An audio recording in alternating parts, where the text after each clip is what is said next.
Bismillahirrahmanirrahim. Kita boleh mula Ustaz, insya-Allah. Boleh Ustazah, silakan Ustazah, insya-Allah. Ya, auzubillahi minasyaitonirrajim. Bismillahirrahmanirrahim. Assalamualaikum warahmatullahi wabarakatuh. Alhamdulillah, syukur kita kepada Allah kerana Allah pertemukan kita dalam majlis ilmu pada malam ini 16 hari bulan Oktober 16 Oktober 2023. Kita dah menghampiri ke penghujung tahun selagi 2 bulan macam tu je lagi kita akan menghampiri tahun 2024. Dan insya-Allah pada malam ini kita sama-sama dengan Ustaz Fakhrul Islam. Sebelum kita mula kelas kita ataupun diskusi kita pada malam ini, kita buka dulu majlis kita pada malam ini dengan surah Al-Fatihah.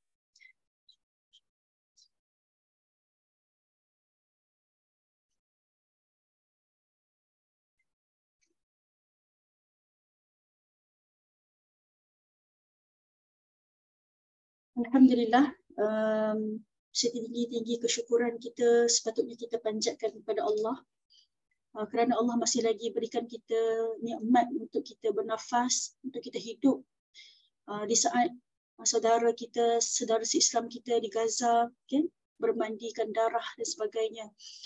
Alhamdulillah atas nikmat keamanan kan, dan keselamatan yang ada pada negara kita Malaysia yang patut kita syukuri dan yang patut kita balas semula dengan manfaatkan potensi-potensi yang kita ada dalam diri kita untuk kebaikan negara kita insya-Allah. Alhamdulillah, malam ini bersama-sama dengan kita dah 25 orang sedang menonton di live Mutiara Tadabbur, alhamdulillah. Dan kita nak mintalah kepada semua peserta untuk sama-sama kongsikan live ini. Boleh tag sahabat-sahabat masing-masing, ada di ruangan komen kita tag sahabat masing-masing. Dan sebelum tu sudi juga untuk saya tahulah sahabat-sahabat kita di Facebook yang sedang menonton di live Facebook Mutiara Tadabbur bersiaran daripada mana, menonton daripada mana. Mungkin boleh tulis sikit di ruangan komen insya-Allah. Saya di Kajang alhamdulillah. Ustaz Fakhrul di Bangi Ustaz. Saya pun di Kajang juga Ustazah. Di Kajang Ustaz, alhamdulillah. Ya. Office dia lagi di Bangi Ustaz. Office di Bangi. Betul. Alhamdulillah. Kita tunggulah beberapa lagi sahabat-sahabat kita yang mungkin baru selepas solat Isyak baru lepas solat Isyak. Mungkin baru nak bertenang kan, dia depan laptop, di depan handset masing-masing, handphone masing-masing, untuk kita sama-sama dengar diskusi pada malam ini. Terima kasih yang dah komen di ruangan komen.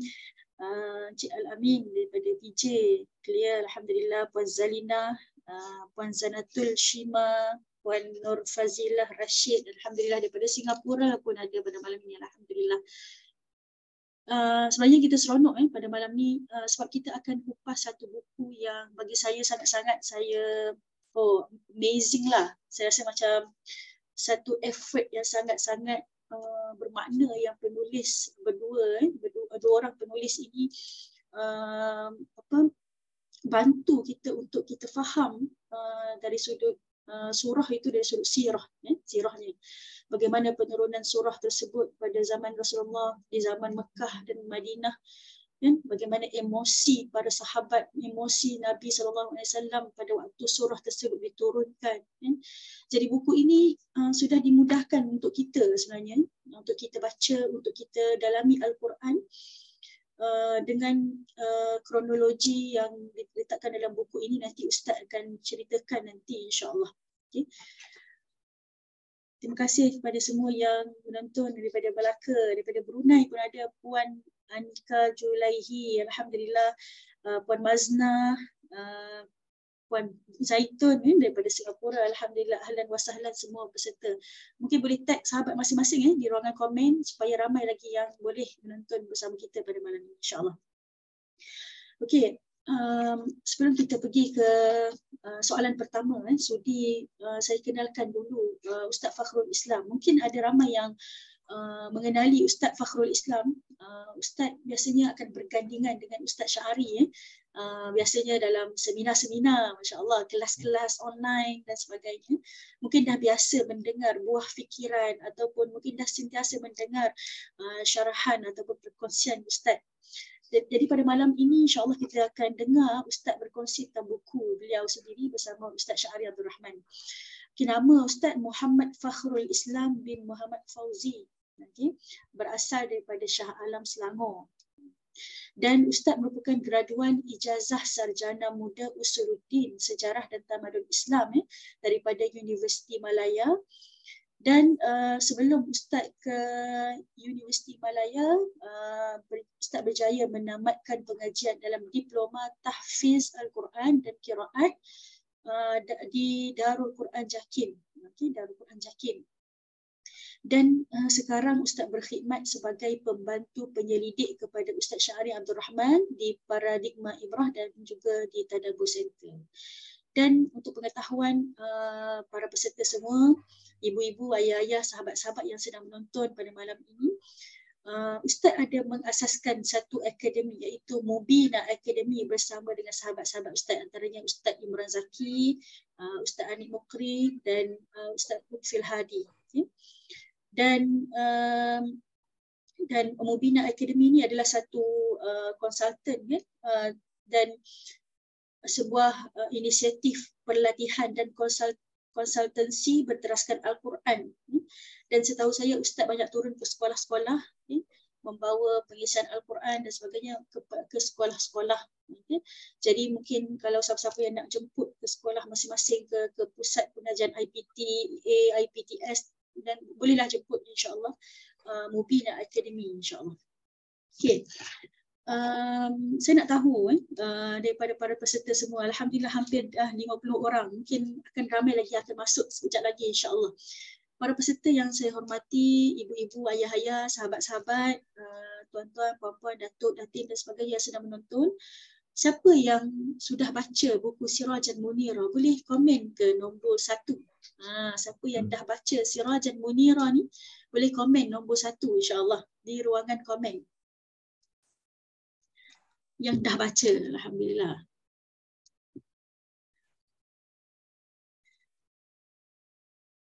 Tak apa, tak habis pun tak apa. Maksudnya dah mulakan membaca Sirajan Munirah. Kalau saya sendiri pun belum habis, malah lagi saya mengaku belum habis membaca Sirajan Munirah ni, tapi kita tebuk-tebuk kan. Kita tengok okey, surah hari ni kita nak baca surah mana, kita nak tadabbur surah mana, kita akan tengok okey, apa di sebalik surah tu kan, sirah di sebalik surah. Okey. Jemput para peserta untuk komen insya-Allah. Alhamdulillah. Encik Alimi Yusof, okey, dah baca alhamdulillah. Encik Rizwan katanya sedang membaca buku Sirajan Munirah. Dan ada lagi tuan muda daripada Bahau hadir alhamdulillah. Terima kasih Encik Haris, Tuan Haris Zainal Abidin, alhamdulillah, insya-Allah teruskan usaha, semoga berjaya, alhamdulillah, terima kasih. Puan Zaitun kata baru mula, alhamdulillah dah mula kan.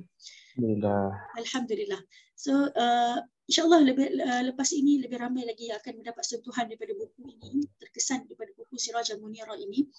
Saya sebenarnya masa dapat buku ni, mula-mula tu masa tu tengah kesibukan ni, so kita tak terus bacalah. So apabila kita nak mentadabbur beberapa surah dalam contoh dalam sehari tu kita nak tengok surah As-Sajdah sebagai contoh. So baru kita belik, kita tengok surah As-Sajdah ni macam mana dia punya penurunan kan. Barulah kita rasa zuk tadabbur apabila kita tahu cerita ataupun kisah di sebalik surah tersebut. Okey. Okey, alhamdulillah. Kita pergi ke soalan yang pertama untuk Ustaz Fakhrul Islam. InsyaAllah. Semua peserta dah ready Mungkin boleh komen ready insyaAllah di ruangan komen. Saya nak mulakan soalan yang pertama untuk Ustaz Fakhrul Islam. Macam mana Ustaz tercetus untuk tulis buku Sirajan Munirah ni? Dan seperti mana kita tahu buku ni adalah gabungan ataupun penulis bersama dengan Ustaz Syahri Abdul Rahman. So bagaimana Ustaz menggabung jalin idea tu, meeting dulu ke sebelum nak tulis ni, Ustaz tulis bahagian mana, Ustaz Syahri tulis bahagian mana kan. Mungkin boleh ceritakan sedikit sedikitlah dari kami insya-Allah. Falyatafaddal mashkura. Wa iyyakum jazakumullah khair. Terima kasih kepada Ustazah Nik Fatimah selaku pengerusi majlis dan juga selaku founder kepada Mutiara Tadabbur, dan terima kasih juga kepada tuan-tuan dan puan-puan yang bersama sudi menonton perbincangan kita mengenai buku Sirajam Munirah. Suka untuk saya mulakan untuk menjawab soalan daripada Ustazah dengan sepotong ayat daripada surah Asy-Syu'ara. Allah Subhanahu Wa Taala merakamkan babak Nabi Musa bersama dengan Bani Israel. Sekarang ni kan kita sedang bergelumang dengan isu ataupun dengan apa yang berlaku di Gaza, di Palestin, apa yang dilakukan oleh Zionis, kekejaman yang dilakukan oleh mereka. Maka kita dari semasa ke semasa kita beri simpati dan kita mendoakan moga-moga Allah Subhanahu Wa Taala memberikan kemenangan kepada saudara-saudara kita yang bukan sekadar memperjuangkan kemerdekaan, bahkan memperjuangkan agama, iaitulah memperjuangkan agama Islam, mempertahankan bumi yang suci, iaitulah Masjidil Aqsa. Iaitulah Allah SWT merakamkan Nabi Musa AS ketika mana menyelamatkan Bani Israel untuk keluar daripada Mesir. Maka pada ketika itu mereka telah berhadapan dengan apa yang disebut sebagai ada halangan, dan halangan itu adalah laut. Dan bila ada laut, maka Bani Israel yang mengikuti Nabi Musa menyatakan apa? Inna lamudrakun. Dan dalam surah Asy-Syu'ara pada ayat 61, Bani Israel yang mengikuti Nabi Musa, mereka yang tidak ada kepercayaan yang kuat, yang teguh, mereka menyatakan, apa ni kau Nabi Musa, kau nak bawa kita kepada kebinasaan rupa-rupanya. Dan lihatlah bagaimana jawapan Nabi Musa AS. Jawapan yang cukup menggambarkan keteguhan iman, betapa teguhnya, mantapnya kepercayaan kepada Allah Subhanahu Wa Taala. Itulah bagi dia menjawab kalla. Kalla ni maksudnya dia menafikan. Menafikan bukan semata-mata menyatakan apa yang dikatakan itu salah. Bahkan kalaulah ada rasa dan percaya itu dalam diri Musa, maka Nabi Musa cepat-cepat santas. Kalla. Maka Nabi Musa mengatakan, inna ma'iya rabbi sayahdi. Sesungguhnya Tuhanku bersama dengan aku akan menunjukkan jalan kepada kita. Maka sebagai permulaan, apa yang saya nak sampaikan daripada topik perbincangan buku kita pada malam ini adalah bahawasanya Quran yang kita baca, dia bukan semata-mata, kita antara cara pandang yang penting bila mana kita baca Quran adalah kita harus percaya dengan membaca Quran, dengan berpegang dengan Quran yang kita baca, Allah akan menunjukkan jalan kepada kita daripada apa pun bentuk kesukaran yang kita hadapi, termasuklah kegelapan yang sedang pun kita hadapi, kesan daripada kesukaran-kesukaran tertentu. Bila mana kita bersedih, ada kegelapan-kegelapan tertentu yang menyebabkan kita rasa macam susahnya nak jumpa jalan keluar. Maka itulah sebagai permulaan yang mudah-mudahan saya harap kita akan sentiasa daripada semasa ke semasa pasakkan percaya bahawasanya Quran yang Allah turunkan kepada kita bukan semata-mata untuk kita dapat pahala, tapi untuk menunjukkan kepada kita jalan keluar daripada apa pun bentuk kesukaran. Baik, untuk menjawab soalan Ustazah Fatimah, iaitulah bagaimana tercetusnya idea Sirajam Munirah.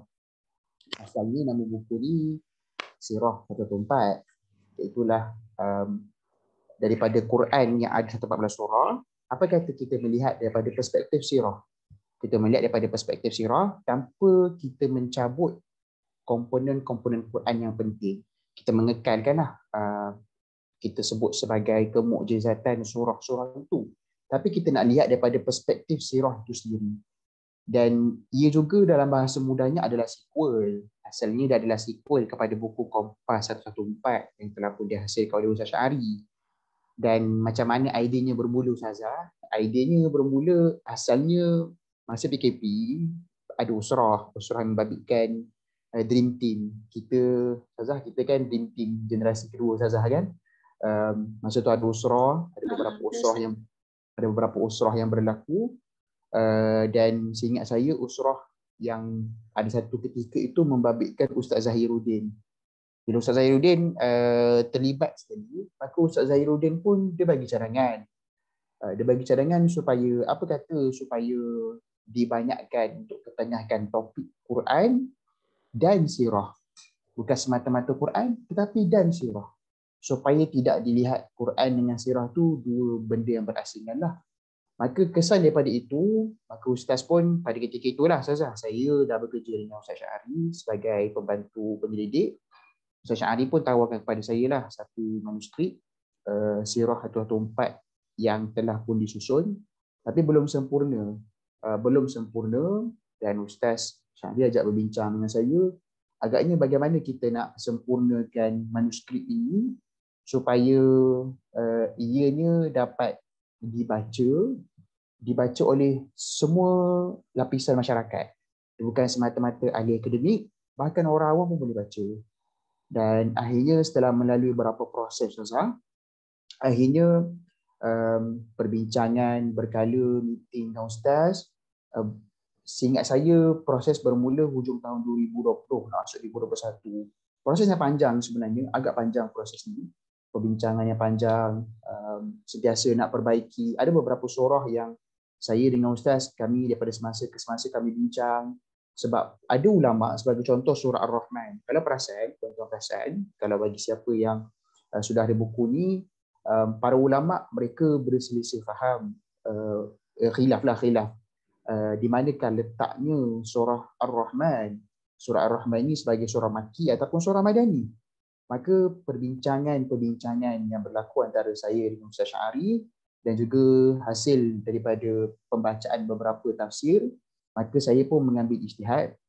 Pandangan saya meletakkan surah Ar-Rahman pada turutan Madaniyah, dengan ada satu disclaimer lah kita berikan, kerana telah pun ada kalau kita baca sirah kan. Kalau kita baca sirah, kita akan dapati Ibnu Mas'ud pernah membacakan surah Ar-Rahman pada fasa Makki. Jadi kita ada memberikan penjelasan lah kenapa diletakkan pada fasa Madaniyah. Dan kita mengambil pandangan siapa? Antaranya kita mengambil pandangan Ibnu Abbas. Kita mengambil pandangan Ibnu Abbas lah. Kalau boleh baca lah kenapa diletakkan pada fasa Madaniyah. Jadi prosesnya panjang dari semasa ke semasa kita melihat susun aturnya betul ke. Adakah terbaik letaknya di sini ataupun macam mana. Dan akhirnya setelah beberapa proses, akhirnya lengkaplah ia menjadi apa yang tuan-tuan semua baca lah. So ringkasnya dia bermula idea daripada usrah, perbincangan, dan kemudian Ustaz Syahari tawarkan kepada saya untuk menyempurnakan, menambah baik manuskrip ini. Dan apa yang saya sentuh adalah apa yang telah pun disentuh. Kita bukan sekadar, kerana kalau lihat pada Kompas atau Tempat, apa yang ada hanyalah sinopsis surah. Maka pada buku Sirajam Munirah, kita telah melakukan beberapa analisis penting. Antaranya, kita cuba melihat pada setiap surah ada tak ayat-ayat sirah. Kan? Ada tak ayat-ayat sirah yang menggambarkan suasana surah? Kan? Ada tak ayat sirah yang menggambarkan suasana surah? Maka ini adalah perkara penting lah yang kita datangkan pada bahagian sirah surah. Dan juga kalau tuan-tuan semua perasan, tuan-tuan dan puan-puan perasan, ada perkara yang juga kita tambah dalam antara perkara yang menarik dalam buku ini juga adalah bagi setiap perbincangan, setiap sirah surah, kita memberikan pengenalan, gambaran kepada apa yang terlebih dahulu berlaku. So flow-nya begini. Flow bagi buku Sirajam Munirah, akhirnya setelah proses panjang yang berlaku di antara saya dengan Ustaz Syahari, iaitulah kita bermula dengan sirah. Sirah ni maksudnya apa? Kita bagi nampak gambaran besar apa yang berlaku kepada Nabi dan para sahabat. Dan kemudian baru kita fokus kepada surah. Surah ni dia lebih fokus kepada perkara kecil, mikro. Tadi makro, dan akhirnya dia mula pergi kepada perkara mikro. Dan akhirnya lepas daripada itu, kalau perasan, kita bawa kepada satu lagi elemen penting tambah, itulah ibrah sirah. Ibrah sirah ni apa? Itulah kita bertujuan, kita nak connect kita dengan apa yang berlaku kepada Nabi dan para sahabat setelah mereka berinteraksi dengan surah yang turun kepada mereka. Maka inilah perkara-perkara lah yang telah pun kami bangunkan pada buku Sirajam Munirah lah, apa yang telah pun kami gabung idea. So pada ayat sirah, itu pada apa yang telah pun dilakukan oleh Ustaz Syahari dan saya assist sedikit-sedikit. Dan ringkasnya saya banyak bertumpu kepada menambah elemen-elemen sirah. Saya banyak tumpu pada menambah elemen-elemen sirah dan juga cuba kita sebut sebagai memaparkan apa agaknya relatability ibrah sirah itu dengan kehidupan kita. Maka itulah idea-idea yang terjalin antara perkara yang saya lakukan dan juga idea besar yang telah pun datang daripada urusan Sya'ari. Dan akhirnya tercetuslah menjadi nama Sirajan Munirah. Kenapa Sirajan Munirah? Daripada suratul Ahzab pada ayat ke-46. Dan kita nak gambarkan bahawasanya bila mana kita melihat Quran, kita melihat Quran sebagaimana Nabi SAW dan para sahabat melihat Quran, maka kita akan mendapat cahaya yang mengeluarkan kita daripada apa bentuk kegelapan. Maka kerana itulah dinamakan dengan Sirajan Munira, wada'iyan ila Allah bi'idnihi wa sirajan munira. Jadi itulah dia punya inspirasinya lah. Inspirasinya bila mana kita mengambil silibus pendidikan yang Nabi terima, iaitu Nabi menerima silibus pendidikan daripada Ilahi, maka kita juga akan menerima satu kebaikan yang besar. Dia akan mengeluarkan kita daripada apa bentuk masalah kehidupan yang kita hadapi. Itulah sedikit Ustazah yang saya rasa sebagai permulaan bagaimana boleh tercetus idea Sirajan Munirah dan bagaimanalah gabungan idea berlaku antara apa yang datang daripada Ustaz Sya'ari dan apa sedikit yang datang daripada saya lah. Wallahu a'lam. Alhamdulillah, jazakallah khairan Ustaz. Masya-Allah.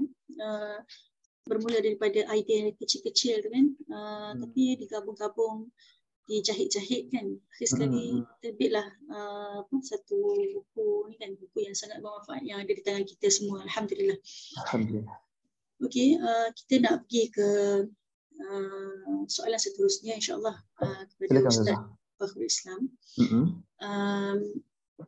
Sebelum tu kepada semua peserta, kalau ada yang nak bertanya soalan, simpan dulu. InsyaAllah nanti di sesi yang di akhir sesi nanti insyaAllah saya akan buka ruang untuk Q&A supaya soalan tu tak tenggelam naik atas komen-komen dan sebagainya.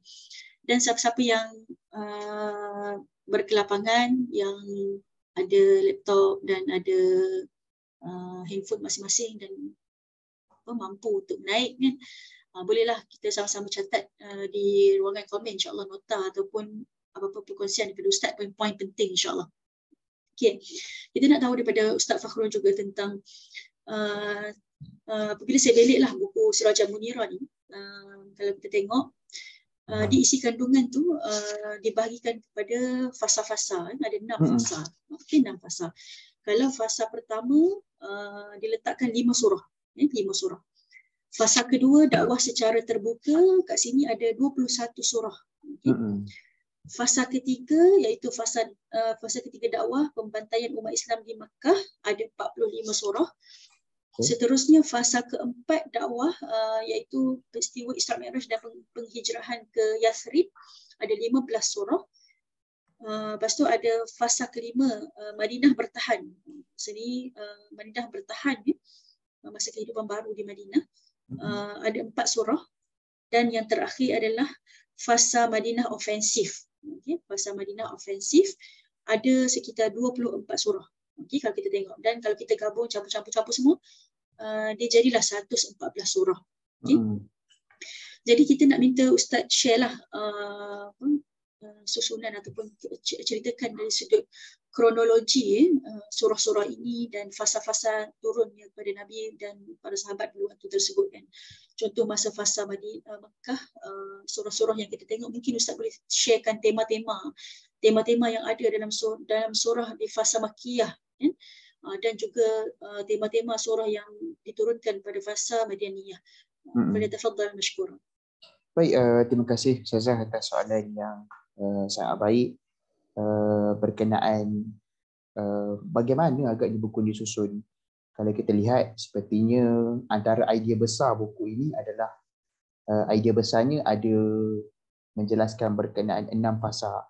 Saya kira kalau ramai orang yang bila saya tanya, bila dah ada buku ni, apa perkara besar lah yang boleh dia kongsikan kepada saya setelah dia baca buku ini. Maka kebanyakannya akan berkongsi antara benda besar yang dia belajar adalah ada 6 fasa dakwah. Kan selama ini saya sendiri Ustazah, saya sendiri bila mana kita belajar tentang strategi dakwah Nabi, kita biasa didedahkan dengan dakwah secara rahsia, dakwah secara terbuka, dan kemudian kita tahu tentang di Madinah, hijrah, kemudian apa yang berlaku di Madinah. Madinah tu pun kita lihat secara menyeluruh sahaja, satu perkara sahaja. Jadi macam saya sebelum saya pernah baru-baru ni saya ada pergi satu sekolah dan saya kongsilah tentang buku ni sebab sekolah tu menjemput saya untuk kongsi tentang buku ni, dan guru-guru pun bagi tahu satu perkara yang baik, idea yang sangat menarik sebab ia membantu guru-guru sirah untuk mengajar sirah dengan lebih baik. Alhamdulillah, itu yang telah dijelaskan lah. Jadi untuk menjawab persoalan bagaimana kita nak menceritakan lah, boleh tak diceritakan kronologi fasa dakwah Nabi daripada bermula turun surah sehinggalah kepada Nabi mencapai kemenangan dalam surah An-Nasr, kan idza jaa nasrullahi wal fath. Seperti yang maklum, untuk mereka yang sudah memiliki buku ni ada 6 fasa dakwah lah, macam Ustaz Fatimah sebut tadi. Iaitulah ada dakwah secara rahsia, kemudian dakwah secara terbuka. Selepas daripada itu bermulanya kena bantai, kena pukul, dan selepas fasa ketiga, maka kemudian pada fasa keempat apa yang berlaku kalau kita lihat selepas daripada itu adalah bermulanya peristiwa Isra Mi'raj dan nak mula berhijrah ke Yathrib, dan fasa kelima bermula membina hidup baru di Madinah. Dan bila bermula membina hidup baru di Madinah, pada ketika ini kalau datang unsur-unsur jahat yang nak melakukan kejahatan kepada kita, kita bertahan saja, kita jangan membalas, dan dah sampai masa kita ada kekuatan barulah kita membalas. Maka ringkasnya fasa ini dia bukan semata-mata satu idea yang telah pun diilhamkan oleh seorang ulama namanya Allahumma salli ala sayyidina Muhammad al-Maududi. Tapi lebih besar daripada itu, ini adalah fasa yang kita katakan sebagai fasa pembangunan peribadi seorang insan. Kan bagaimana kita, kalau kita lihat sebagai contoh fasa dakwah secara rahsia, dan Nabi mula sampaikan dakwah secara rahsia. Dia bukan semata-mata cerita Nabi sampaikan dakwah kepada kelompok-kelompok terpencil. Kalau kita lihat sebagai contoh kan, antara surah-surah yang turun pada ketika ini, itulah surah Al-Alaq, Iqra' bismi rabbikal ladzi khalaq, khalaqal insana min 'alaq. Dan kalau kita lihat dalam surah ini, selama ini bila kita baca surah, kalau kita bertemu dengan kalimah insan, apa kita punya kefahaman kita kepada kalimah insan? Iaitulah insan ni adalah sesuatu yang lemah, sesuatu yang bersifat negatif. Sebab apa? Datang pada kalimah nasiyah. Tetapi ada seorang ulama bahasa namanya Ibnu Faris. Ibnu Faris memberikan satu definisi yang menarik tentang apa yang disebut sebagai kalimah insan. Kalimah insan datang pada apa yang disebut sebagai terma anasa. Anasa ni bermaksud sesuatu yang menyerlah. Kan orang boleh nampak kan dia menyerlah daripada dekat tempat yang tinggi. Kan, dan perkara ini, kenapa manusia ini kita boleh berada pada tempat yang tinggi? Kita boleh relate dengan peristiwa pada penciptaan Adam. Kan, ketika mana Allah Subhanahu Wa Taala menciptakan Adam, apa perintah Allah kepada malaikat dan kepada jin? Yang mana pada ketika itu Iblis menolak untuk mematuhi perintah Allah. Iaitulah diperintahkan untuk sujud bukan untuk sembah Adam, tapi sebagai bentuk penghormatan. So bila makhluk yang lain sujud, maka pada ketika itu terserlah ketinggian Adam. So di sini apa yang nak disampaikan adalah pada surah Al-Alaq, manusia ini memang sifatnya dia perlu bergantung. Kan, alaq ini sifatnya adalah bertempel, dia sentiasa perlu bergantung kepada orang lain. Tapi pergantungan kita kepada sesuatu tidak pernah menyebabkan kita itu menjadi hina. Bahkan itu menyerlahkan kemuliaan hamba. Maka itu antara mesej penting surah Al-Alaq. Iqra' bismi rabbikal ladzi khalaq. Sebab tu Allah perintahkan untuk membaca dengan nama yang menciptakan. Maka ini adalah antara surah penting yang turun supaya fokus kepada membangunkan potensi diri. Dan kemudian kita lihat pada apa surah kedua yang turun semasa dakwah secara rahsia. Kan kita nak lihat ia bukan semata-mata perspektif Allah turunkan surah ini nuzul kepada Nabi, bahkan kita nak tengok manfaatnya kepada kita apa. Apa surah kedua yang turun? Iaitulah surah Al-Qalam. Kan wa innaka la'ala khuluqin azim. Allah SWT ada menyebut bahawa sini Nabi mempunyai akhlak yang mulia. Kan? Dan ia berkait dengan apa yang disebut sebagai proses Al-Qalam. Qalam ni, kalaulah saya boleh memudahkan penjelasan, qalam ni adalah satu bentuk proses kita mengasah. Bayangkan saya ada pensel, kan mana pensel saya, dia ada pensel, jadi hilang dah pensel tu. Contohlah kita ada pensel. Pensel kalau dah tumpul, adakah dia boleh melaksanakan dia punya fungsi dengan baik? Tak boleh. So, untuk memastikan pensel boleh melaksanakan fungsi dengan baik, maka pensel itu perlu diasah. Perlu sentiasa diasah supaya akhirnya dia mencapai potensi yang terbaik. Itulah antara falsafah penting surah Al-Qalam. Sebab tu ada seorang tokoh barat namanya Stephen R. Covey, dia ada sebut antara cara untuk kita mencapai antara the seven habits dalam bukunya, the seven habits of highly effective people, one of the habit is sharpen the saw. Ada masa kita kena take a pause kejap, tak boleh sentiasa terima ceramah, kita kena berhenti sekejap supaya kita boleh study, kita boleh tajamkan ilmu kita boleh tajamkan skill kita. Maka itu antara surah-surah penting yang turun pada fasa 1. Ia bukan semata-mata cerita tentang dakwah secara rahsia, tapi adalah persiapan Nabi supaya tajamkan potensimu Nabi sebelum kau nak bercakap kepada ramai orang. Maka ia adalah persiapan potensi diri. Itu pada fasa yang pertama. Kemudian pada fasa yang kedua, iaitulah dakwah secara terbuka. Dakwah secara terbuka, bila mana Nabi dah bersiap, Nabi dah mempersiapkan diri. Stephen R. Covey, bukan Steve Corby. Stephen R. Covey. Baik, Stephen R. Covey. Baik, Allahumma shalli ala sayyidina Muhammad. Pada fasa yang kedua, bila mana Nabi dah mempersiapkan diri, Nabi dah bersedia dengan apa yang disebut sebagai persiapan kemanusiaan, maka Nabi pun berdakwah. Tetapi Allah menguji Nabi. Allah menguji Nabi supaya apa? Supaya jangan kita rasa yang keberhasilan itu dia bergantung kepada usaha semata-mata. Keberhasilan hanya dia tergantung kepada usaha semata-mata. Kerana itu Allah Subhanahu Wa Taala menguji Nabi, dakwah tak turun pula. Wahyu tak turun untuk beberapa waktu. Iaitulah kemudian turunnya surah Ad-Duha. Sebab pada ketika itu Nabi sedang usaha menyampaikan. Tapi dalam masa yang sama Nabi kena pukul. Sampai Kak Ummu Jamil kata apa kepada Nabi sallallahu alaihi wasallam, inna syaitana qad tarakak wa wadda'ak. Sesungguhnya syaitanmu telah meninggalkan kamu dan dia telah membenci kamu. Dia telah berpaling daripada kamu. Dan siapa yang dimaksudkan dengan syaitan itu? Iaitulah Jibril. Maka bayangkan Nabi dengan segala usaha Nabi dan Nabi mengharapkan adanya hasil, kemudian terima pukulan itu. Maka kemudian setelah beberapa ketika akhirnya turunlah surah Ad-Duha memberikan motivasi kepada Nabi bahawasanya apa pun yang berlaku, jangan kamu terkesan dengan apa Mad'un cakap.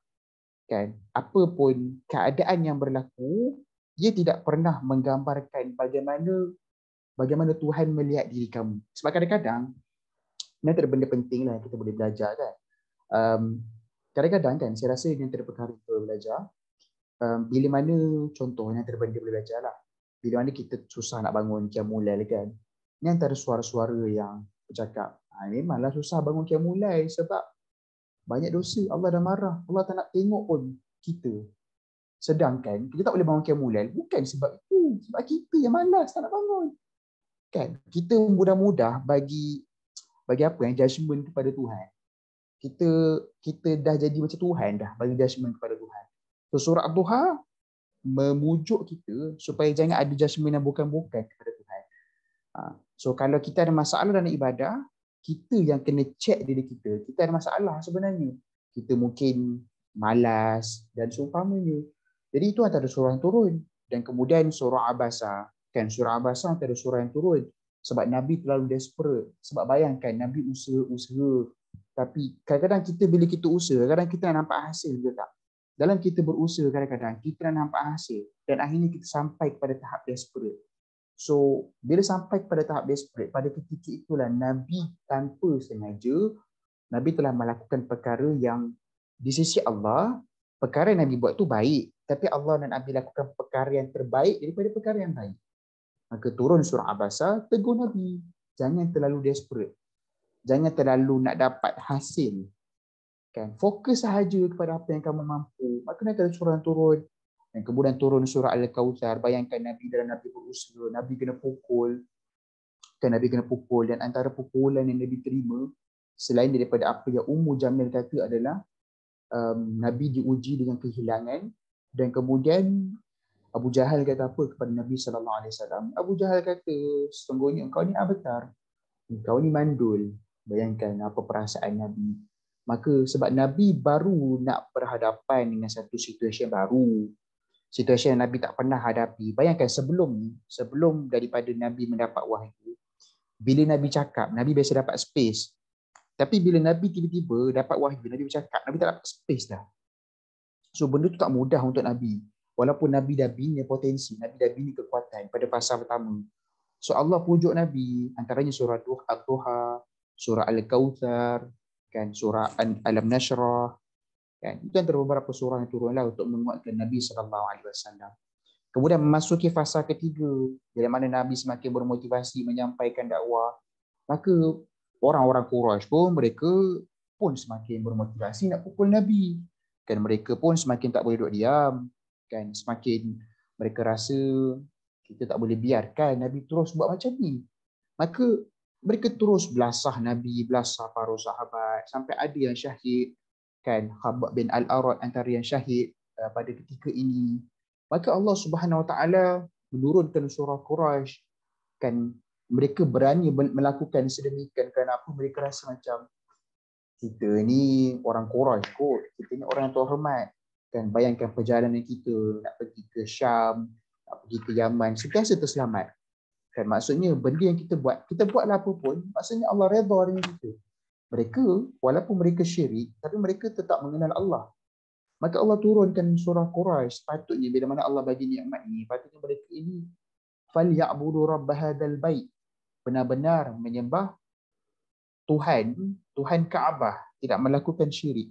Maka antaranya turun surah Quraisy, kan antaranya turun surah Sad, kan surah yang bawa tema sabar, menguatkan para sahabat yang semakin teruk kena pukul, kan pada fasa ketiga.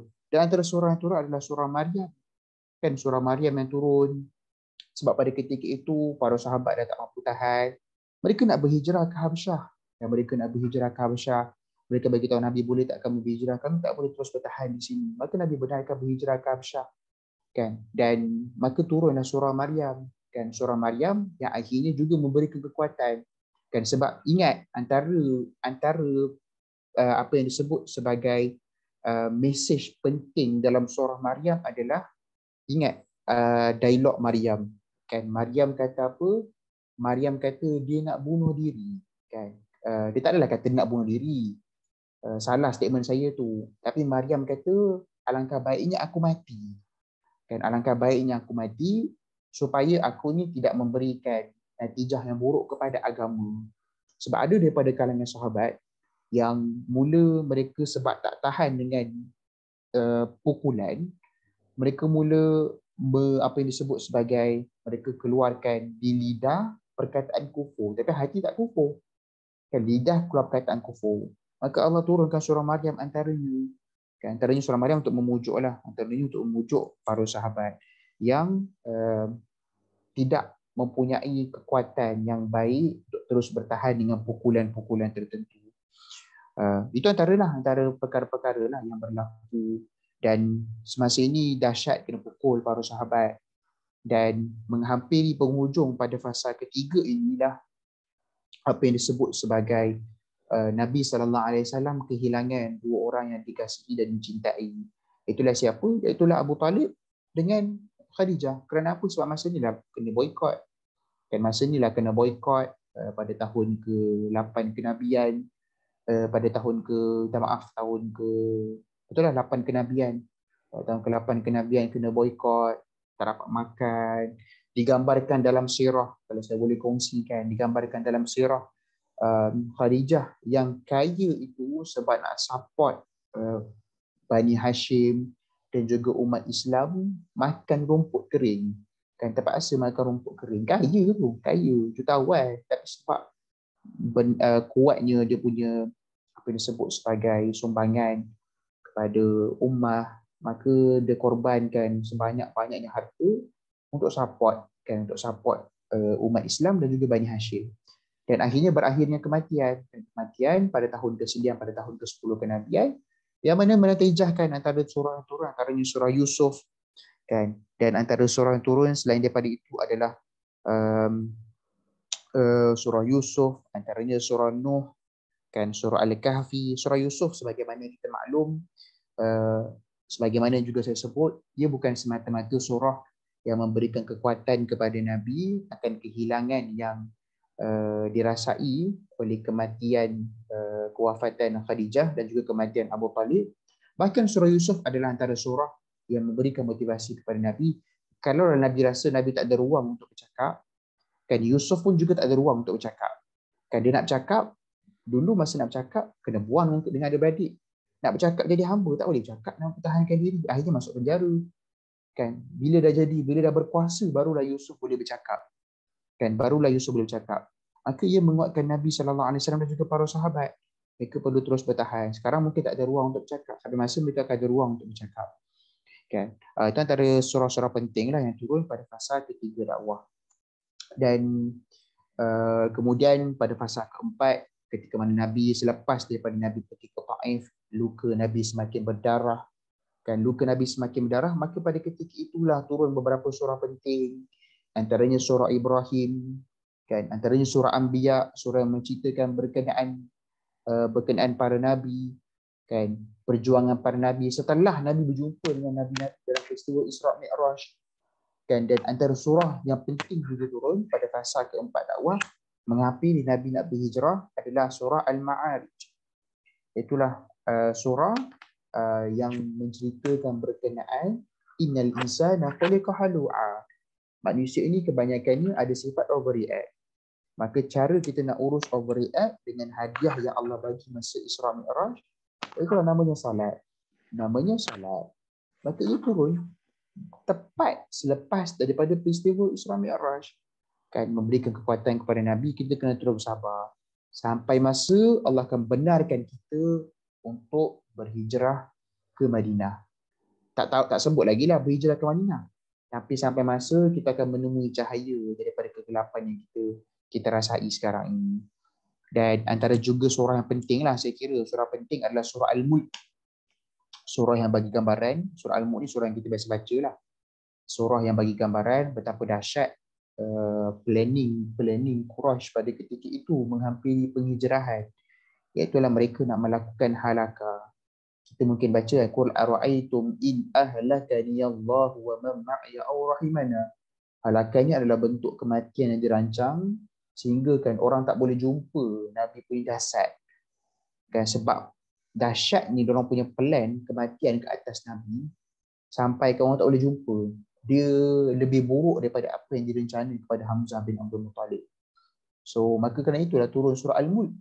Kan, surah Al-Mulk turun kerana nak menggambarkan betapa kalaulah kamu rasa perancangan kamu begitu dahsyat pada Nabi, maka ingat ada Allah yang menguasai kerajaan kecil dan kerajaan besar. Dan kemudian turunlah surah Al-Ankabut menghampiri hujung perjuangan di Mekah, yang mana menyebut ya ibadi inna ardi wasi'ah fa iyaya fa'budun.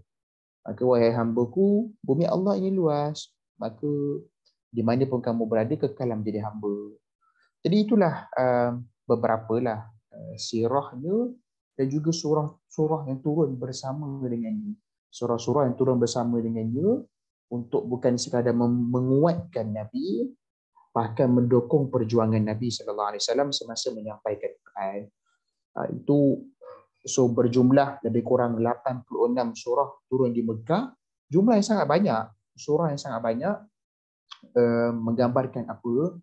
Menggambarkan semakin banyak masalah yang kita hadapi, semakin banyak surah yang kita perlu baca. Bila mana Allah Subhanahu Wa Taala menggambarkan turun 86 surah di Makkah, bukan di Makkah sebenarnya, kita boleh gambar, kita boleh khabarkan sebagai sebelum hijrah lah. Sebelum hijrah dah ada banyak pendefinisian para ulama Makki Madani. Tapi nak cerita mudahnya ginilah, 86 surah 86 surah yang turun dalam tempoh sebelum hijrah menggambarkan apa? Semakin banyak masalah kita, semakin perlu akrab kita dengan Quran.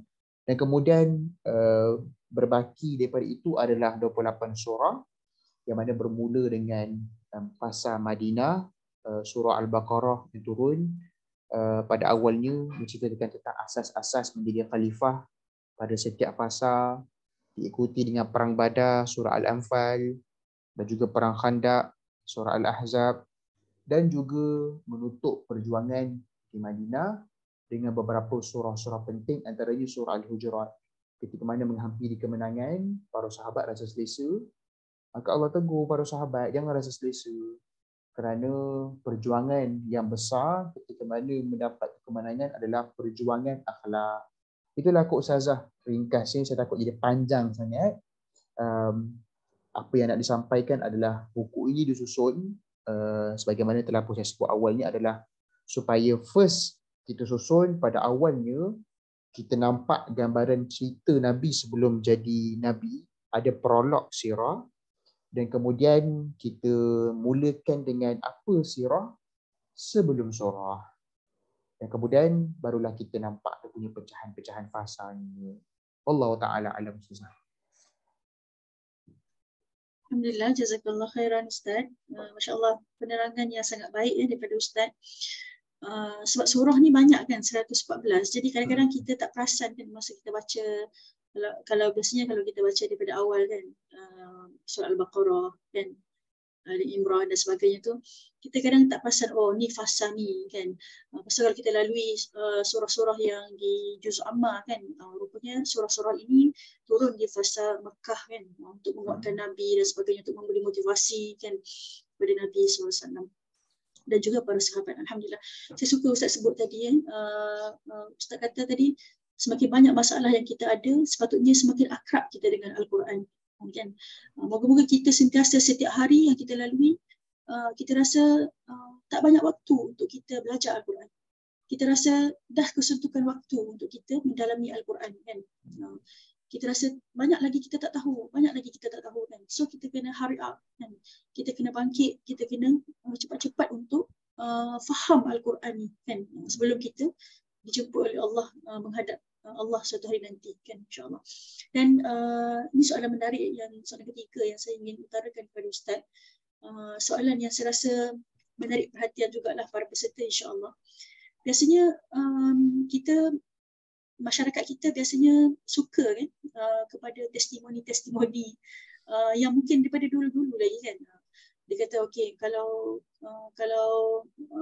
sambil usap perut orang yang sedang mengandung kan, biasanya dia kata okey, bacalah surah Yusuf kan, nanti anak kau handsome kan. So bacalah surah Maryam, nanti kau duduk dalam wad tu, bacalah surah Maryam kan, nanti senang nak salin kan. So masyarakat kita ditanam dalam minda tu perkara-perkara yang sebegini, fahaman-fahaman yang ada khasiat-khasiat tertentu surah kan.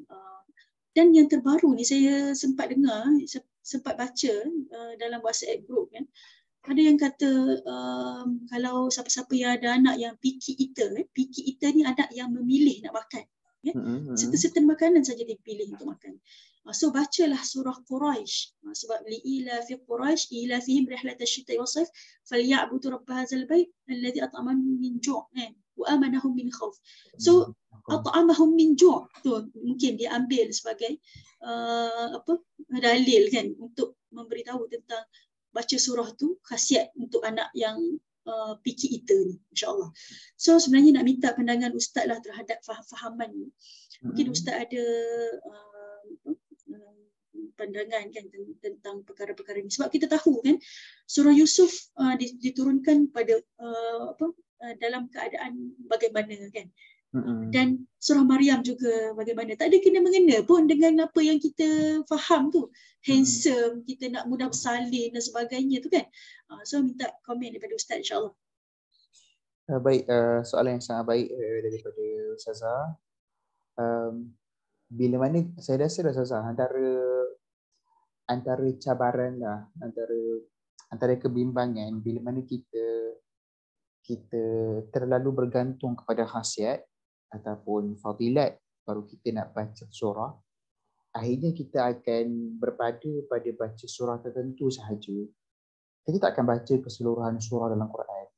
Sebab tak semua surah ada fadilat. Sebagai contoh, surah Al-Hujurat. Surah Al-Hujurat tak ada fadilat. Cuba cari, tak ada fadilatnya. Adakah bermaksud kita nak baca surah Al-Hujurat? Sedangkan surah Hujurat sangat penting menegur kita tentang masalah-masalah common sense yang berlaku dalam masyarakat hari ini. Masalah-masalah kita tidak menghormati ruang-ruang selamat. Hari ini semua orang sesuka hati tidak menghormati, setiap orang itu ada panggilan terhormatnya tersendiri. Dia dah ada namanya yang indah dah, tapi kita panggil dia suka hati dengan panggilan-panggilan yang lain. Macam mana kita nak tahu teguran itu kalau kita tak baca surah Al-Hujurat? Dan surah Al-Hujurat juga ada menyebut tentang penting untuk kita tidak mempunyai apa yang disebut sebagai judgement. So sebab tu dia akan jadi satu perkara yang tidak memberikan kita sebut sebagai benefit kepada ummah, bila mana kita kepada masyarakat dan juga kepada individu, bila mana kita hanya nak bergantung membaca surah dengan khasiat-khasiat tertentu. Yang pertama lah. Kemudian yang kedua, bila Ustazah sebut tadi tentang khasiat-khasiat tadi kan, saya suka untuk menyentuh ataupun menyebut apa yang disebut oleh Syekh Salah. Syekh Salah dalam kitabnya Mafatih li Ta'ammul Ma'al Quran, dia ada menyebut perkara yang sangat penting untuk kita semua, iaitulah an-nazariyatul kulliyatu lil Quranil Karim. Iaitulah supaya bila mana kita membaca Quran, kita melihat Quran dengan pandangan yang menyeluruh. Kita melihat Quran dengan pandangan menyeluruh. Maksudnya adalah apa? Antara yang dimaksudkan dengan melihat Quran dengan pandangan yang menyeluruh adalah tidak melihat Quran dengan pandangan yang terpisah dan pandangan yang terpencil. So antara pandangan yang terpisah dan terpencil adalah pandangan yang ganjil. Ini antara pandangan yang kita perlu, sebagai contoh kan, bila sebut tentang baca surah Yusuf jadi kacak, jadi handsome. Betul, memang Nabi Yusuf disebut sebagai orang, disebut sebagai watak yang ada keindahan wajah. Tapi adakah itu yang disentuh oleh Quran? Adakah Quran menyentuh tentang keindahan wajah yang dimiliki oleh Yusuf? Quran menyentuh keindahan yang lebih besar daripada itu, iaitu keindahan akhlak. Keindahan akhlak yang dimiliki oleh Yusuf. Dan maka jika benar kita membaca surah Yusuf untuk mendapat keindahan, maka biarlah untuk mendapat keindahan akhlak yang dimiliki oleh Yusuf. Jadi itu antara perkara lah, antara perkara yang saya kira kita kena sentiasa lah, kita kena sentiasa, sebagai contoh kan, kalau kita baca Quran sebab nak dapat anak yang handsome, baca surah Yusuf, kita kena bertanya soalan, daripada mana kita dapat dalil ini? Itu adalah perkara penting lah. Sebab bila tidak ada dalil yang kita sebut sebagai kuat, maka ia sepatutnya menjadi sebab yang besar untuk kita meninggalkan beramal dengan cara pandang itu.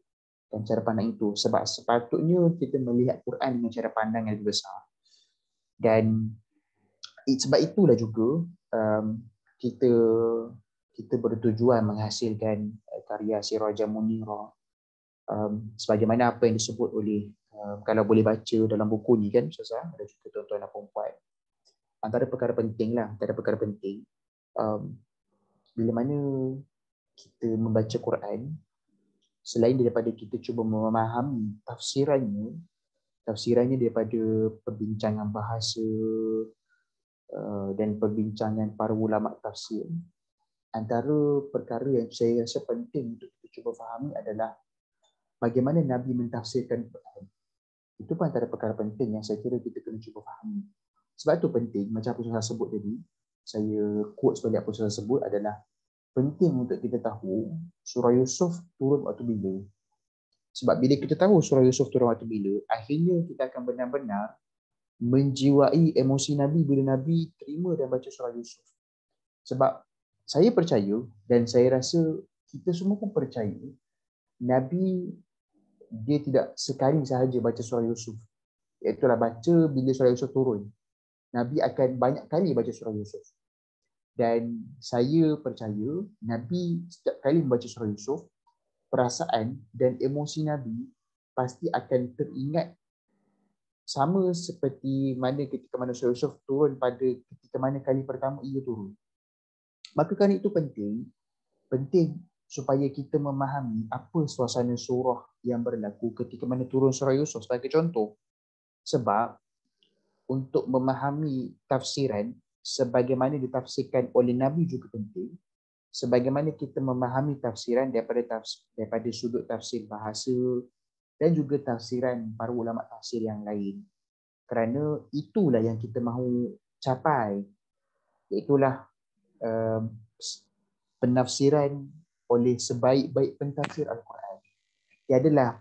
Tiadalah pentafsir Al-Quran yang lebih baik melainkan Nabi sallallahu alaihi wasallam. Nabi sallallahu alaihi wasallam adalah pentafsir yang lebih bukan baik, pentafsir Quran yang terbaik.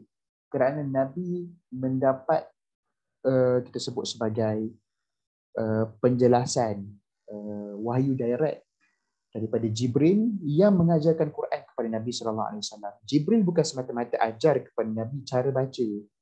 Kan kalau kita lihat dalam surah Al-Qiyamah, Nabi sallallahu alaihi wasallam ditegur kan sebab Nabi baca sangat laju, maka Nabi sallallahu alaihi wasallam ditegur kan supaya jangan baca laju. Pelan sikit baca. Sebab apa Nabi baca laju? Sebab Nabi takut kalau Nabi baca slow nanti Nabi tertinggal.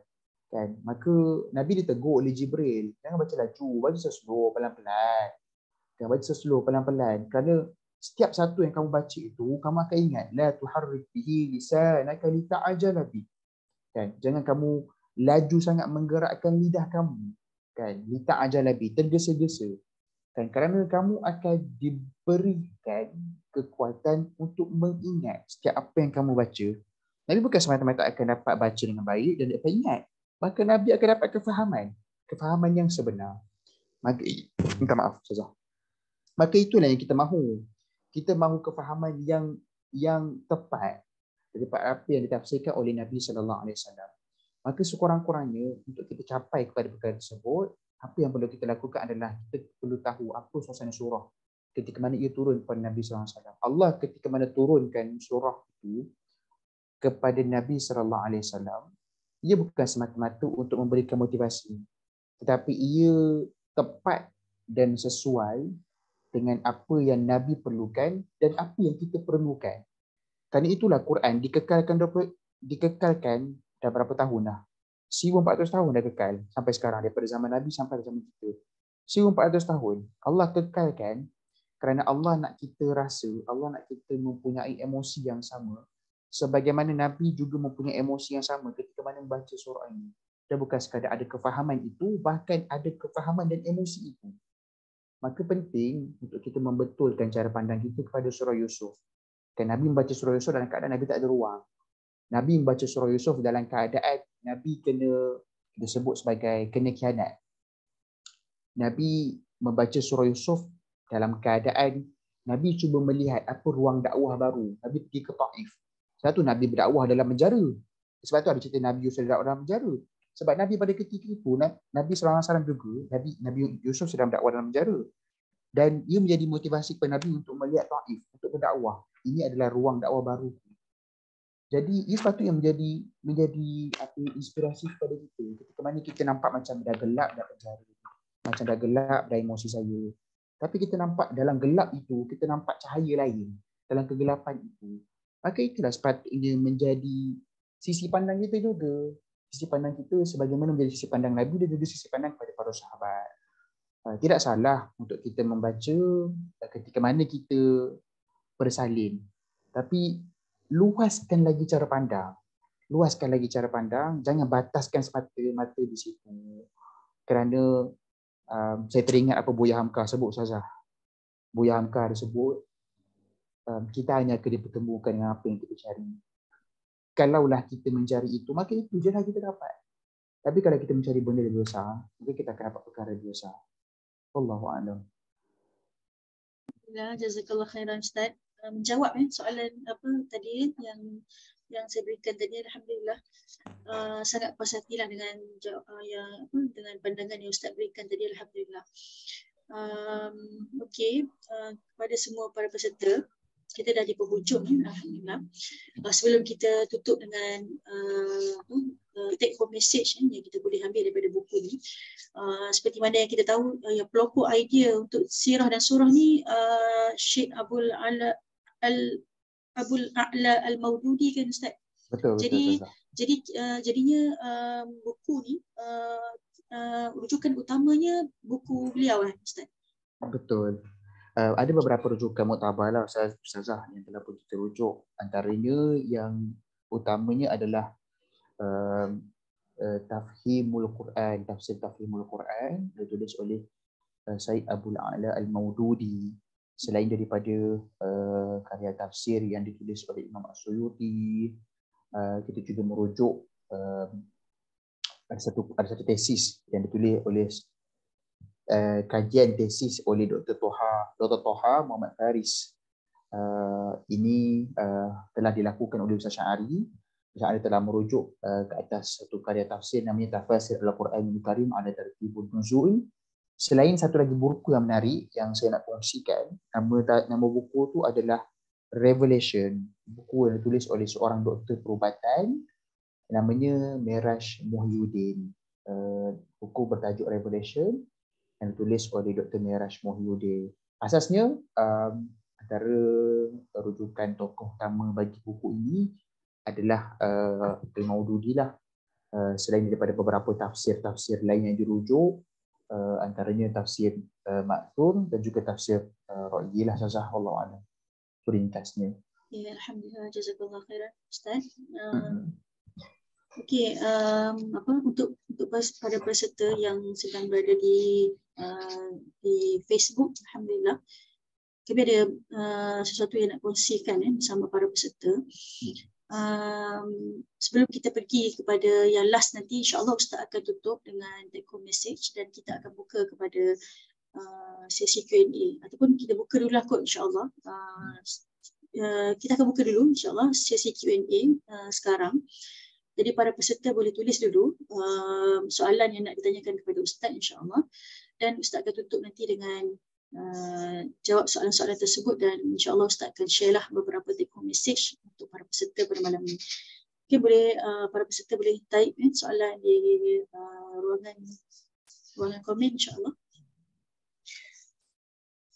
Dan kalau perasan buku Sirajul Munirah ni, setiap bab tu dia ada 6 bab ikut fasa dakwah tu, dan dia akan mula dengan peta fasa pertama dakwah, kronologi peristiwa yang berlaku pada fasa tu. So dia lepas tu dan dia akan pergi kepada sinopsis, ada sinopsis dan surah-surah dalam fasa tersebut. Contoh fasa pertama ada surah Al-Alaq, ada surah Al-Qalam kan. Dan yang menarik juga ditutup dengan ayat motivasi daripada fasa tu. Fasa dakwah fasa pertama tu ada satu ayat motivasi, dan khalaqal insana min 'alaq. So apa yang motivasi yang kita boleh ambil. So pergi ke fasa kedua pula sama juga, dan ditutup dengan ayat motivasi yang kita boleh ambil daripada fasa kedua, dan seterusnya lah sehinggalah akhir. Dan di akhir buku juga dijelaskan kenapa buku ini ditulis. Tujuan penulisan buku ni yang pertama untuk angkat kedudukan sirah nabawiyah. Okay. Dan yang kedua menjiwai Al-Quran sebagaimana dia diturunkan pada Nabi Muhammad SAW. Ini sangat penting kan. Sebab hari ini kita konflik emosi kan. Kita rasa tertekan, kita perlukan healing, kita perlukan terapi dan sebagainya. Jadi bila kita merasai sendiri surah itu diturunkan pada masa Nabi sedang bersedih, semasa Nabi sedang diuji dengan emosi yang pelbagai kan, sedih, marah dan sebagainya. So bila kita baca surah tu kita dapat merasai sendiri. Itulah emosi sebenar yang terjadi pada Nabi saat surah itu diturunkan. Seterusnya jadi proses tilawah Al-Quran yang bermakna pada bulan Ramadan. Kita akan sambut next Ramadan nanti sekitar 100 hari lebih sahaja lagi. Kan? Tak lama dah. So buku ni mungkin boleh menjadi satu persiapan kita untuk menuju Ramadan akan datang. Kita nak tadabbur Al-Quran waktu Ramadan kan. Jadi kita ambil pendekatan sirah ni kan. Mungkin sebelum ni kita tadabbur kita tak ambil sangat tentang pendekatan sirah kan di sebalik surah tu. Jadi next Ramadan nanti kita berazam untuk tahu lebih tentang sirah ni, insya-Allah. Dan menjadi batu asas dan mekanisme dakwah yang kreatif terhadap bukan Muslim. Dan yang terakhir melihat Al-Quran sebagai silibus membangun akhlak Qurani Nabi. Dan sebagaimana daripada Al-Quran turun pada zaman Mekah kan, waktu Nabi berdakwah dan sebagainya secara sir, kemudian secara terbuka. Dan akhir sekali selepas Nabi mendapat satu kerajaan iaitu kerajaan Madinah kan? So itu satu silibus yang Al-Quran diturunkan untuk membentuk seorang Muhammad kan? Seorang Nabi Muhammad yang masya-Allah menjadi uswah hasanah untuk kita semua. Saya tunggu juga soalan daripada para peserta jika ada dekat ruangan komen tu. Saya rasa belum adalah soalan yang diutarakan. Okay, saya nak share dengan para peserta semua gambar buku insya-Allah, gambar buku Sirajul Munirah ni bagi para peserta yang belum lagi ada buku ni. Bagi yang belum ada buku ni, inilah rupa buku ni, buku Sirajul Munirah. Inilah rupa dia. Ni saya tangkap gambar ni dekat library saya sendirilah. Okey. Cantik library Ustazah. Tak adalah Ustaz. Buku-buku biasa je Ustaz. Alhamdulillah. Rujukan harian kan. Alhamdulillah. Okey, ni kandungan ni isi kandungan buku. Ada fasa pertama dakwah, fasa kedua okey dikongsikan di dalam buku ni. Lepas tu ada surah-surah fasa pertama sebagai contoh kan. Ceritakanlah mukadimah tentang surah-surah di fasa pertama tu macam mana. Lepas tu diterangkanlah surah Al-A'la sebagai contoh yang tertinggi. Dan ada gambaran keseluruhan surah, ada sirah penurunan surah, kan? Ada ibrah daripada surah tu. Kan? Lepas tu ayat ni, yang saya sebut peta tadi yang ni. Ada peta sikit kan, peta fasa ketiga dakwah. Kan? Kronologi peristiwa ada disebutkan. Kronologi pada peristiwa dakwah ketiga ni, kan? Serangan keras fizikal, pengislaman Hamzah, pemboikotan, bulan terbelah, tahun kesedihan, dakwah ke Taif dan sebagainya. Kita tengok ada ni. Dan seterusnya ayat motivasi untuk fasa dakwah Nabi. Kan semacam yang ni, ayat motivasi fasa terakhir Mekah, kan? Fasa untuk Nabi meninggalkan keselesaan yang sangat menyakitkan kan. So inilah ayat yang ada yang dikupas dalam buku ni. Okey. Dan untuk para peserta semua, kita akan dengar dulu take home message daripada Ustaz insya-Allah tentang buku ni. Sebelum saya kongsikan satu pengumuman penting lah kepada para peserta insya-Allah di akhir program nanti. Mungkin Ustaz boleh kongsikan insya-Allah. Sebab tak ada soalan ni yang ditanya di ruangan komen. Saya tak nampak lagi soalan. Okey, kita teruskanlah insya-Allah. Ustaz boleh kongsikan take home message daripada buku ni insya-Allah. Boleh insya-Allah. Bismillah. Terima kasih kepada Ustazah Nia Fatimah, dan juga terima kasih kepada tuan-puan kerana masih terus bersama sehingga ke hujung. Ringkasnya lah, saya cuba ringkaskan apa message yang saya harap kita semua boleh ambil daripada buku yang dihasilkan. Buku ni dia pertamanya perlu dijelaskan. Buku ini dia bersifat sepada rujukan. Maksudnya dia bukanlah bertujuan perlu dihabiskan sekaligus.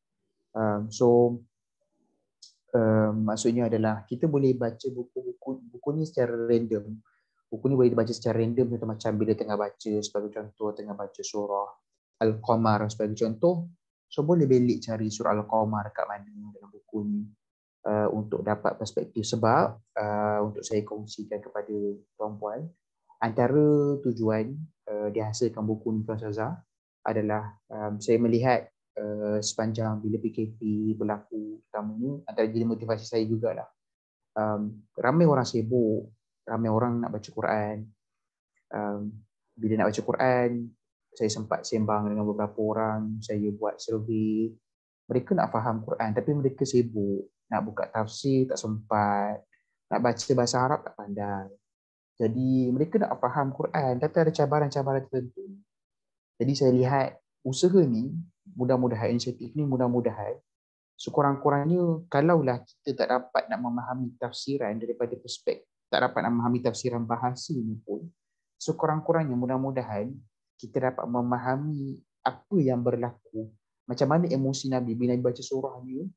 Mudah-mudahan bila kita dapat menjiwai perasaan itu, mudah-mudahan Allah bagi rahmat dengan memberikan kefahaman kepada kita untuk memahaminya pula. Sebab kefahaman itu pada akhirnya datang daripada Tuhan. Kita boleh lihat terjemahan, itu adalah usaha-usaha kita. Tapi yang pada akhirnya yang memberikan kefahaman, yang memberikan cahaya hidayah adalah Allah. Jadi saya dan guru saya, Ustaz Syarif, melihat mudah-mudahan usaha ringkas yang kami lakukan ini, usaha yang serba kekurangan ini, dapat membantu kita untuk menjiwai rasa dan juga emosi yang sama macam Nabi ketika mana membaca suatu surah. Baca surah Al-Kawthar. Mungkin kita selama ni baca surah Al-Kawthar sebab surah paling pendek dalam Quran.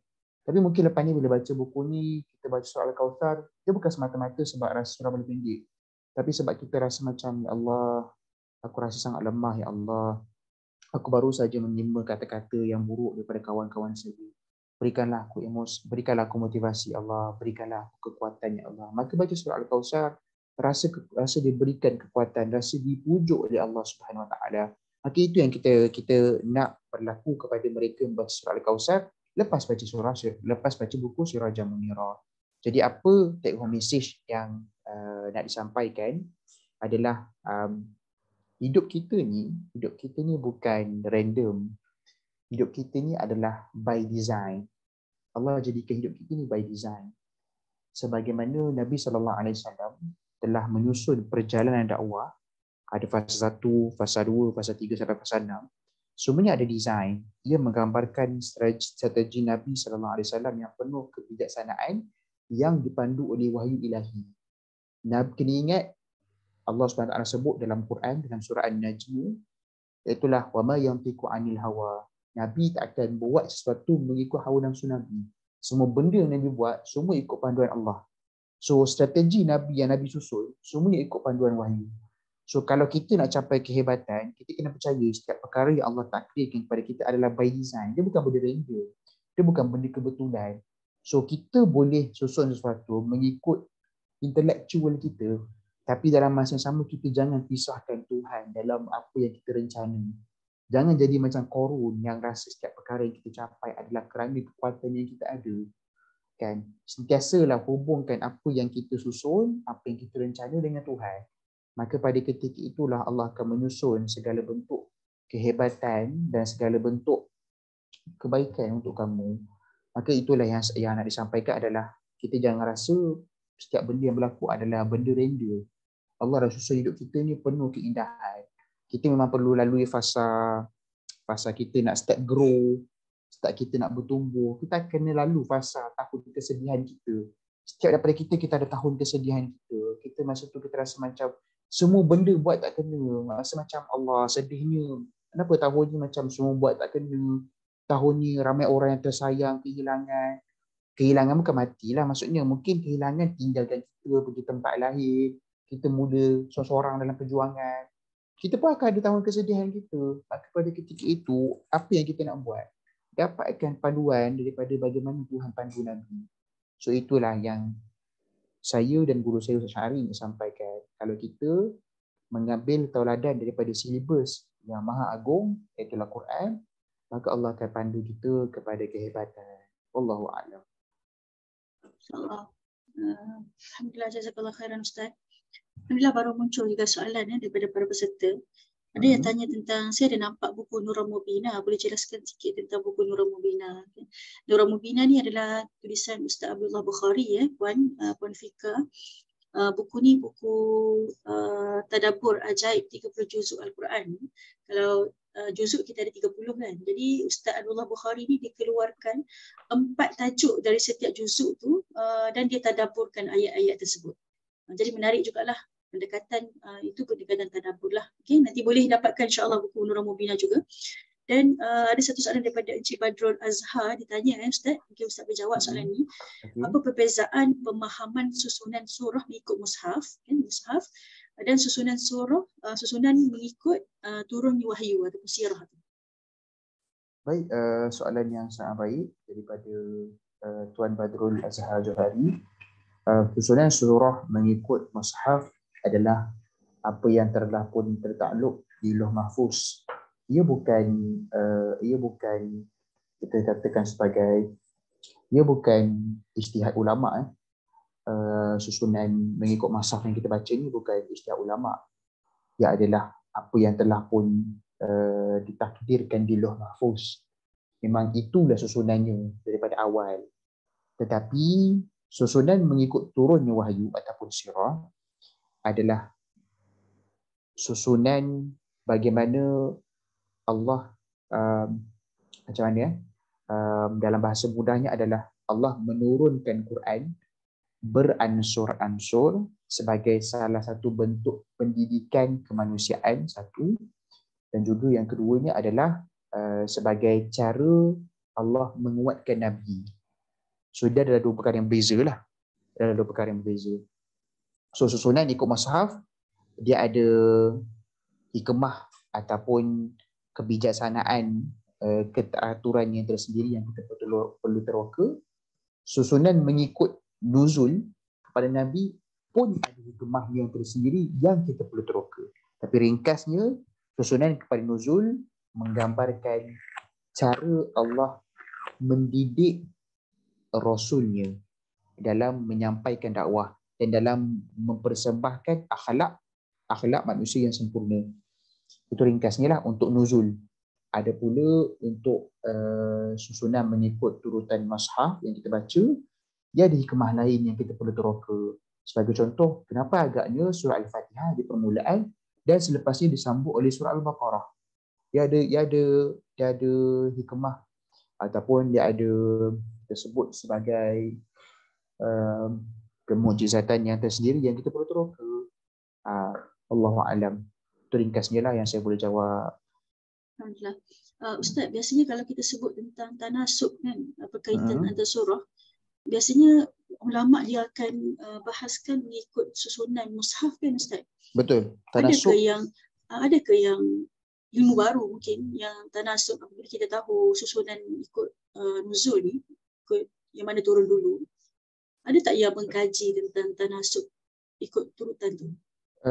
Semaklum saya, kajian kepada tanasuk mengikut susunan nuzul belum begitu, sebab ulama yang mengkaji susunan mengikut nuzul pun banyak yang banyak mengkritik. Tak sedikit ulama yang kritik susunan ikut nuzul.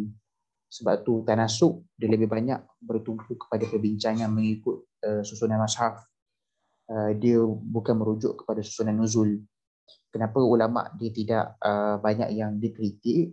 Sebab tidak jelas. Sebagai contoh, macam dalam susunan mushaf ni memang jelas. Surah yang ke-67 surah apa? Bagi itu surah Al-Mulk. Memang jelas surah apa. Tetapi kalau ikut susunan nuzul, dia ada khilaf. Ada ulama kata, sebagai contoh pada surah yang kedua, ada ulama kata surah Al-Qalam. Ada ulama kata surah Al-Mudaththir. Ada ulama kata surah Al-Muzammil. So setiap ulama dia ada dia punya kita panggil, dia ada hujahnya tersendiri lah. Sebab tu perbincangan tentang tanasuk pada susunan nuzul ia tidak bertumpu di situ. Sebaliknya ia banyak bertumpu kepada sunnah Muhammad. Allahu a'lam. Alhamdulillah. Rasanya soalan terakhir rasanya daripada Encik Muhammad Rizwan, dia tanya, adakah sesuai kita kempen pada masyarakat supaya tadabbur Al-Quran menerusi kitab sirah? Misalnya dengan membaca Ar-Rahiqul Maktum, Fiqh Sirah, kerana setiap babak tu ada disertakan Al-Quran yang berkaitan. Soalan yang sangat baik. Jawapan saya, ringkasnya, dia sangat sesuai dan sangat baik. Selain daripada kita fokus kepada kita dakwah, sampaikan kepada Allahumma salli ala sayyidina Muhammad, sampaikan berkenaan tadabbur Quran, tadabbur surah, juga sangat baik untuk kita kempen untuk ceramah-ceramah kita, bila mana kita membincangkan berkenaan sirah, kita ketengahkan juga perbincangan tadabbur ayat ataupun tadabbur surah. Sebab tak ramai ulama sirah, tak ramai saya tukar perkataan saya lah, bukan ulama sirah lah. Tak ramai asatizah sirah yang bila mana membincangkan topik sirah, mereka banyak ketengahkan topik tadabbur ayat dalam sirah. Mereka lebih kita sebut sebagai centralize pada sirah, dan ayat itu sekadar menyebut semata-mata. So sangat baiklah usaha-usaha yang dilakukan itu. Kalau tanya kepada saya, adakah ianya sesuai dan baik? Ia sangat sesuai dan baik. Supaya orang melihat relatability antara satu sama lain. Iaitulah sirah itu ia melengkapkan Quran yang kita baca. Allahu a'lam. Jazakallah khairan Ustaz. Saya rasa dah tak ada soalan dah. Harapnya terjawab soalan-soalan yang ditanyakan tadi. Jika perlukan lagi penjelasan daripada Ustaz, mungkin boleh follow Ustaz insyaAllah di media sosial Ustaz dan sebagainya insyaAllah. Jazakallah khairan Ustaz. Cuma saya mohon izin sekejap untuk kongsikan kepada para peserta semua tentang program akan datang di bawah Mutiara Tadabbur insyaAllah. Akan berlangsung pada 21 hari bulan ni insyaAllah, iaitu Tadabbur Surah As-Sajdah bersama dengan Ustaz Nazri Mustaqim insyaAllah. Tadabbur Surah As-Sajdah, manifestasi sebuah ketundukan. Ada dua siri program ni insyaAllah akan diadakan bersama Ustaz Nazri Mustaqim pada 21 dan 29 hari bulan. Medium dia di Zoom dan rakaman disediakan, dan insyaAllah jika Ustaz sempat sediakan PowerPoint, insyaAllah kita akan share juga kepada peserta. Dan hari ini saya nak maklumkan kepada para peserta semua yang sedang mendengar, hari ini adalah hari terakhir untuk yuran early bird. So jadi kalau sesiapa yang berminat untuk mendaftar, kami ada kongsikan di ruangan komen, dah pin komen tersebut. Mungkin boleh berdaftar di situlah bagi siapa yang berminat untuk daftar. Tak ada tarikh tutup, cuma ada yuran early bird akan berakhir pada hari ini, dan yuran biasa bermula esok RM49 untuk 2 siri insyaAllah. Jadi siapa yang berminat boleh daftar. Dan Alhamdulillah setakat ni yang mendaftar dah lebih 150 orang. Alhamdulillah. Kita nak mengajak lagi ramai insyaAllah untuk faham tadabbur surah As-Sajdah insyaAllah, yang mana surah As-Sajdah yang Nabi baca setiap solat Jumaat pada solat fajar pada hari Jumaat, dan juga menjadi surah yang Nabi baca pada setiap malam pada sebelum tidur. Nabi akan baca 2 surah sebelum Nabi tidur, iaitu surah Al-Mulk dan juga surah As-Sajdah. Pastinya ada sesuatu yang penting di sebalik surah tersebut. Kita akan lihat tadabbur surah As-Sajdah insyaAllah. Jadi boleh dapatkan juga buku Sirah Jam Munirah. Saya ada kongsikan juga link untuk dapatkan buku Sirah Jam Munirah. Alhamdulillah Mutiara Tadabbur dah jual banyaklah buku Ustaz Fakhrul Islam ni. Saya rasa kalau boleh kira rasanya lebih dah 100 buah buku. Alhamdulillah. Dan kami nak sebarkan lagi ramai kepada ramai masyarakat untuk tahu tentang buku ni dan menjadi panduan untuk kita sambut Ramadan akan datang dengan buku yang bagus ni insya-Allah. Kan? Dan boleh dapatkan insya-Allah buku ni dekat link yang kami dah pinkan di ruangan komen. Dan kalau nak beli juga buku Nurah Mubina, akan ada combo, boleh combo Sirah Munirah dan Nurah Mubina. Dua-dua daripada penerbit yang sama, iaitu Jejak Tarbiyah. Okey, Jejak Tarbiyah. Boleh combokan dua buku tersebut insya-Allah untuk kita membantu kita tadabbur Al-Quran insya-Allah. Jadi saya rasa kita dah di penghujung program kita. Jazakumullah khairan. Saya ucapkan kepada semua peserta dan tidak lupa juga kepada Ustaz Fakhrul Islam kerana bersama-sama kita pada malam ini berkongsi ilmu dengan kita. Mungkin malam ini kita dapat ilmu yang baru, semangat yang baru untuk kita terus menerokai Al-Quran, okay? Insya-Allah melalui sirah kan, dan buku-buku tadabbur yang kita ada, alhamdulillah. Dan insya-Allah kita doakan juga untuk saudara kita di Palestin. InsyaAllah setiap solat kita, di akhir solat kita bacalah Qunut Nazilah. Mungkin kita boleh baca Qunut Nazilah. Kita doakan kepada mereka insyaAllah. Dan semoga Allah pelihara mereka dan berikan yang terbaik, yang lebih baik insyaAllah. Dan kita doakan juga bantuan makanan, bantuan keperluan dan sebagainya boleh sampai kepada mereka. Hasil infak-infak daripada duit yang kita salurkan kepada NGO ataupun badan-badan yang betul, yang sah insyaAllah. Jazakumullah khairan kepada semua. Saya tutup dulu majlis kita pada malam ini dengan suratul Asr dan tasbih kafar.